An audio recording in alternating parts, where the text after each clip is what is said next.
امام بخاری رحمۃ اللہ علیہ نے حدیث میں واقعہ روایت کیا ہے کہ ایک شخص نے ایک شخص کو زمین بیچی، زمین کا ایک پلاٹ، خالی پلاٹ بیچا۔ خریدار نے جب زمین کے پلاٹ کو دیکھا تو اس میں سے کسی جگہ وہ کھدائی کر رہا تھا تو اس میں سے ایک مٹکا، سونے کے سکوں سے بھرا ہوا مٹکا اس کو ملا۔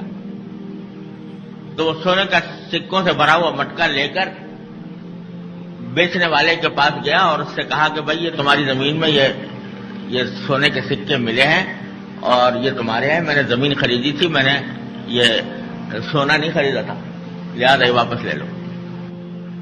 اس نے کہا میں تو نہیں لیتا، میں تو زمین بیچی تھی، زمین میں جو کچھ تھا وہ بھی بیچ دیا تھا۔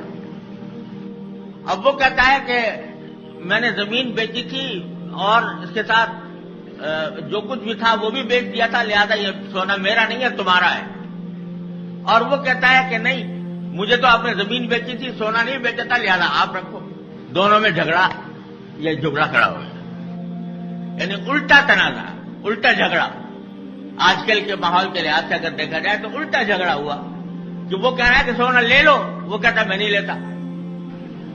یہاں تک کہ معاملہ قاضی کے پاس چلا گیا، ان سے کہا کہ بھائی یہ تنازع ہے، بھائی کیا جھگڑا ہے کہ یہ میں نے تو زمین بیچی تھی اس کو اور زمین میں جو کچھ تھا وہ بھی بیچ دیا تھا، اور یہ کہتا ہے کہ یہ مجھے دینا چاہتا ہے کہ یہ مٹکا سونے کا میرے پاس آ گیا ہے۔